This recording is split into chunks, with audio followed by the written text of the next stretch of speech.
What is going on, guys? Welcome to the video. Hope you guys are all having a fantastic day. It is September 30th today. We are getting into the fall now. We are getting into the chillier season. I won't lie, I absolutely love it. I'm a big fall guy. I used to be like 100% pro summer. I still love summer, don't get me wrong, but I do love fall as well. I'm a bit of a basic white bitch. I love some good pumpkin spice. I will go get some pumpkin spice coffee throughout the fall because I do enjoy that, but I really just enjoy like wearing flannels. I enjoy sweater weather. And also with that comes thick boy season. We're a little bit thicker right now. We're a little bit heavier, and while we might not be as lean as we were a couple months ago when we were competing, we are a hell of a lot stronger than we were a couple months ago, and we're starting to pack on some quality size, so that is very, very exciting. But in today's video, we got a leg day on the docket for today, so I thought that I would go ahead and kind of take you guys through my leg day, explaining a little bit how I go ahead and structure my leg day to go ahead and get the most out of it. Now, this is going to be mostly a quad focused leg day. There's a little bit of hamstrings in there and then a little bit of calves as well, but it's mostly going to be a quad focused leg day because that is something that I am focusing on bringing up. I'm very hamstring dominant. I have very, very strong hamstrings, so when I turn to the side for like my side chest shot, I do have a good thick leg there, but then when I turn to the front for some of my front shots, I don't have the best quad, so I am trying to bring those up. I'm going to go ahead and explain to you guys why I pick certain exercises, and as well why I kind of set the workout up the way that I set it up, why I put this exercise first, why I put this exercise second, why I don't squat at the beginning of my workouts anymore and I squat a little bit later into the workout. So we're going to go ahead and kind of cover all of that in today's session, but we're just going ahead, we're getting some pre-workout in me because not gonna lie, feeling a little bit tired today. So we got a little bit of caffeine in here, about 200 milligrams worth. I don't have too much caffeine on leg days, simply for the fact that this day gives me a lot of anxiety. This day is very anxiety inducing because it's a very hard workout. It's a very intense workout. So I find that if I have too much caffeine on this day, that I do start to have quite a bit of anxiety during the workout. So got about 200 in here. I find that that's good for me. Anything over like 250, I start to have too much anxiety. So got about 250 milligrams or 200 milligrams of caffeine in here. So I'm going to go ahead, get this in me, get warmed up, and then we will dive into the first exercise. So sit back, relax, and enjoy the video.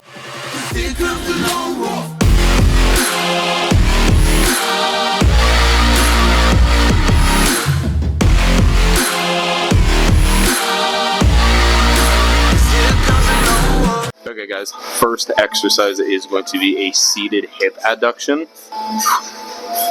I'm gassed. Off-season things. So a couple of reasons for doing the seated hip adduction first. First reason is going to be, personally for me and my physique and my genetics, I find that my quads don't have a super significant sweep to them. And realistically, you can train the sweep as much as you want. If you don't genetically have super sweepy quads, then you're probably not going to ever have genetically super sweepy quads. So what I'm doing instead is I'm focusing on my adductors, which is going to be on the inner portion of my leg. And that way I can go ahead and pose my legs a certain way to make it appear that they look a little bit thicker and have a little bit more to a sweep to them. So that's the first reason that I'm training my adductors first. Second reason that I'm training my adductors first is because as we go throughout our workout, it's going to get harder and harder to get that muscle into that short position. So for this exercise, getting the muscle fully shortened is when our legs are going to be together. So that is going to get a lot more difficult as we go throughout the workout because those muscles are going to get tired. We still use our adductors during leg presses. We still use our adductors during a squat pattern. So that's going to get more difficult as we go throughout the workout. So by putting this exercise first, it is going to allow us to make sure that we are getting those adductors fully shortened. We can go ahead, get a big stretch at the end, and make sure that we are working that muscle through its full range of motion. So we're going to go ahead and dive into 2 working sets of this. I'm just about to hit my top set here, so let's get it.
So for exercises that are a little bit less demanding, like an adductor, like a leg extension, I'll probably do about 2.5 minutes rest between my working sets. For bigger movements, like a hack squat, a leg press, I might take 3.5, even 4 minutes if I feel that I need that to be fully recovered moving into that next working set. The last thing we want to do is cut ourselves short rest time and have that affect our next working set, and we might not progress on that working set because we cut ourselves short 30 seconds a minute. Take that extra 30 seconds, take that extra minute, get that rest time so that you can make sure that you can put everything into that next working set. So I'm going to take another minute here to rest and then hit our second working set of this. Just chilling. Looks real awkward. Okay, our second exercise is going to be a machine seated leg extension. I see a lot of people put this exercise near the end of their workout to have it as like a finisher on the quads. I actually put this exercise second, and there's a main reason for this. The main reason for this is going to be very similar to why we did the seated hip adduction first, is that this is the only exercise that is going to work the quad in its fully shortened position. That is when your legs are fully extended. During a leg press, during a hack squat, our legs aren't going to get fully extended, or at least they shouldn't, or you're going to snap your shit up, basically. So by putting this exercise second, this allows us to get that quad into its fully shortened position and really tax that range of motion within the muscle before moving on to our other exercises, such as a squat pattern or such as a leg press pattern, where we are going to start to tire out that muscle. As well, I really like using the prime leg extension here because this has the variable resistance profile. So as you can see, I have about probably 70% of the weight loaded on the top peg and then 30% of the weight loaded on the middle peg. The reason for this is that as we go throughout that range of motion, it is going to make it so that as we get that quad into its fully shortened position with our legs extended, the load is going to drop off a little bit. This is really good because A, it allows us to get into that fully shortened position, and B, it is going to really put the most weight on when we are in that stretch position where we're going to see the greatest hypertrophy, basically. We're going to go ahead and do 2 working sets of this exercise as well. I won't lie, this one is an absolute bitch. I don't love it. It does hurt a little bit, but it is a necessary evil, so let's get into it. I don't wanna. Fuck. Yes, I am seatbelting myself into this thing. You know what they say, safety first. But in all seriousness, the seatbelt allows me to keep my hips down into the pad, so you're not going to be lifting your butt up. So we seatbelt ourselves in.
So something I think that's really missed out on when doing seated leg extensions is really controlling it.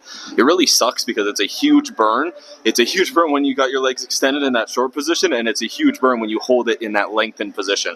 But that's when you're going to see the most growth, is from actually controlling the movement. So many people do seated leg extensions and they're just swinging around, flopping around like a dead fish. We want to go ahead and actually control that movement. Spend a second paused in that fully extended range, come all the way down, spend a second in that stretch position. It's really going to hurt, but if you can spend time in those ranges of motion that are uncomfortable, that's when you're going to see the most growth. Exercise at number 3 is going to be a seated hamstring curl. So this is really the only direct hamstring work that I do on this day, because then on Thursday I have a back and hamstring day where I do a little bit more hamstring volume, because I really just want to focus mainly on the quads today. But I do think that this is a good spot to add in a little bit of extra hamstring volume. So I'm just doing one top set of the seated hamstring curl here, because this allows us to get that muscle really nice and short. And I also like doing this exercise third because we're about to go into a hack squat after this. So warming up the hamstrings, the quads are warm from the leg extension, the adductors are warm from that exercise. So this really just is going to warm up the whole lower body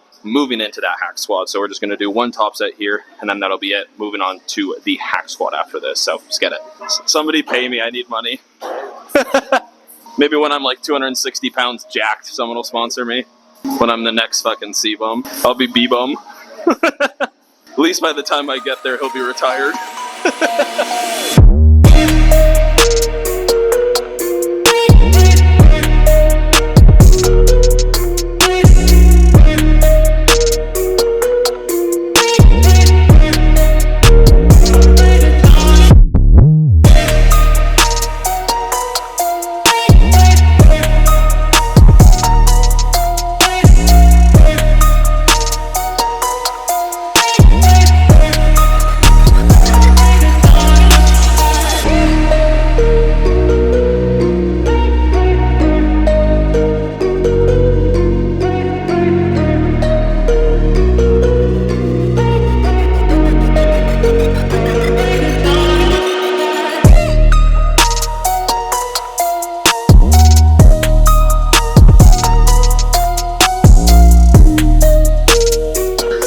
Exercise, we're finally moving into our big compound exercises. So this is going to be a reverse banded hack squat. Like I said, the reason that I go ahead and I do this exercise fourth is because I want to have everything warmed up going into this exercise. Sure, could I move more load at the beginning of the workout if I put this exercise first? Yes, probably. But then that's going to wreak havoc on my joints. It's going to wreak havoc on my tendons and my ligaments. I would rather be properly warmed up going into this so that I can actually get the most out of it by using a little bit less weight. Even though I'll be using less weight than I would be at the beginning of this session, it's going to be a lot better on my joints, on my tendons, on my ligaments, which is also why I'm using the reverse band.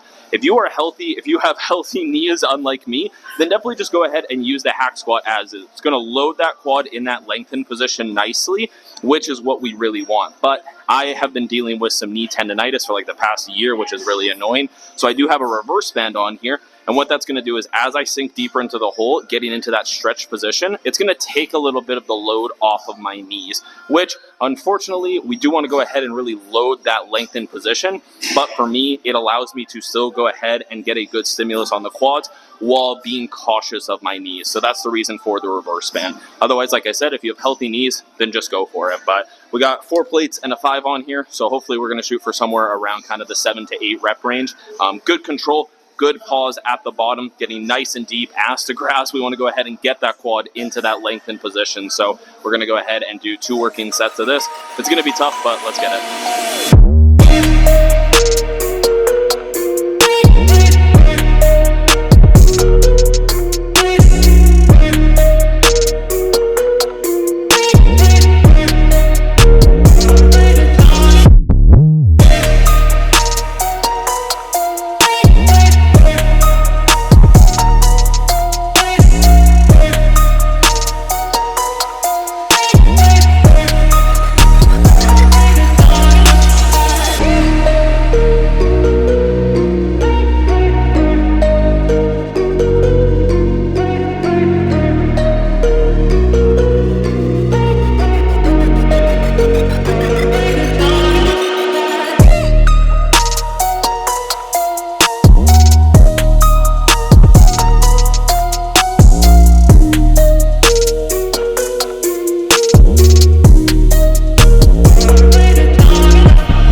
Exercise number 5 is going to be a banded single leg press. This is an absolutely fantastic piece of kit. I really like it because each leg moves individually, so it's unilateral. And a lot of people, I don't think, do enough unilateral leg work. You do unilateral work for your back, you do unilateral work for your arms. Why wouldn't you do it for your legs as well to make sure that they are nice and balanced and that there's no imbalances of one leg overcompensating for the other? So this is really great because each leg moves unilaterally. The other reason that this exercise is so great great is because it's kind of built like a hip press. So we are sitting upright as opposed to leaning back in a normal leg press. So this is going to allow us to get lots of knee flexion. This basically means where our knee is traveling over our toes and we're smushing our hamstring basically into our calf. This is going to cause the most amount of knee flexion, which is going to put that quad in a stretched position. This is where we are going to see the most hypertrophy, obviously, is when we are loading those muscles in that stretched position. So that's why I really like this exercise. It is a little bit of a bitch because it's very heavy and it's very taxing to do one leg, and then you got to do the other leg, and then you got to do that all over again because that's only one set for each leg. But nevertheless, we're going to go ahead and hit 2 working sets of this before moving on to our 6th and final exercise. So let's get this shit done. Let's get it out of the way. Let's get it.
Fuck me.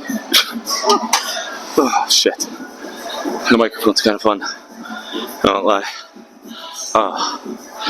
The microphone's fun, but that wasn't. Oh, Jesus. Why doesn't Brody make any money on YouTube? It's because he gets demonetized for swearing. Joke's on them. I don't have enough subscribers to monetize. Good thing my right leg's stronger. Won't be as bad. I want to go home. I need cream rice. Oh, shit. Let's get it.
And final exercise is going to be the Arsenal donkey calf raise. Now, this is a pretty unique piece of equipment, and I do absolutely love it for the calves for a couple of different reasons. Number one, the weight is actually going to be distributed along your lower back because you're going to be bent over, which is still going to keep your legs stacked, and it's going to allow you to place that load kind of on your lower back / hips and load through that lower body without it sitting on your shoulders. The second reason I really like this machine is because the actual foot pad here is rounded as opposed to normal calf raise machines where it's generally just going to be like a straight ledge. This is rounded, so it really allows you to get a good stretch on the calves without slipping off of the pad. So we are going to be doing 4 working sets here. Reason for that being is that I think your calves can recover a lot faster, obviously, than like your quads or your hamstrings can. So they can grow better from a little bit more volume and a little bit more frequency throughout the week. So I train calves on 3 different days throughout the week with a variety of different exercises, this donkey calf raise, a standing calf raise, and then a seated calf raise as well. So that way I'm hitting the calves from all sorts of different angles with a good amount of volume, with a good amount of frequency. That in combination with proper execution and proper technique,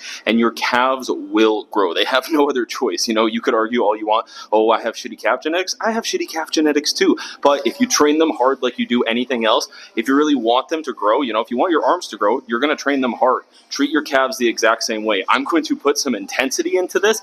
I'm going to get a good stretch on the calves. I'm going to get a good contraction on the calves. It's going to burn, it's going to suck, but that is how you get your muscle to grow. So, like I said, 4 working sets of this, and then we are done,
Guys, well, that is going to wrap up the leg workout.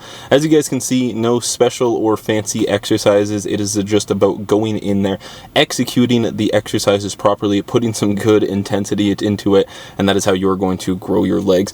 And I think that's the biggest thing that I've learned over the last kind of year and a half, 2 years, is that the way that I've really improved my legs, you know, in 2022, when I stepped off stage, I knew that one of my big areas that I needed to improve was my legs, more specifically my quads. And then looking back at my stage shots from this year, I can definitely tell that my legs and my quads did improve. And I think the biggest reason for this was because I was still continuing to train my quads and my legs with a high level of intensity like I always was, but I was taking them through a full range of motion. If I look back at some of my old training videos from 2022 when I did that prep, I can see that I wasn't training my legs in a full range of motion. You know, my leg press was cut short a little bit, my leg extension was cut short a little bit. So it's really been about spending time taking that muscle through its full range of motion, getting the quads into their fully lengthened position, and spending some time in that position, you know, pausing at the bottom of a squat. It sucks, it's hard, you may have to decrease the amount of weight that you are using, but I can tell you that that is how I've seen the most growth and the most improvement in my legs. And then from there, it is just about continuing to progressive overload over time. I'm either trying to add an additional rep to my set, or I'm trying to add, you know, 5 pounds on my lifts, whatever it may be, and I will continue to progress like that until I get to the point that I plateau, and then, you know, potentially I need to make a change to volume, potentially I need to take a deload. There's so many different reasons that you might plateau, and then you can adjust from there to make sure that you are continuing to see that progression trending upwards. If you can do these things, this is how you are going to see any muscle group improve, whether that is your chest, your back, your legs, whatever it may be that you might be lacking, whatever body part you might need more of. Go ahead, train it with the proper technique, train it with the proper execution and intensity, and progress that over time, and you will see it grow. But nevertheless, I'm absolutely dead. I'm gonna go home and get some food, so I'm gonna go ahead and end the video there. If you guys did enjoy the video, if you did get value from the video, please be sure to drop a like on the video. I would greatly appreciate it. As well, if you're new around here, make sure to click that subscribe button so you don't miss out on any future content. Other than that, I will catch you guys in the next video. Peace.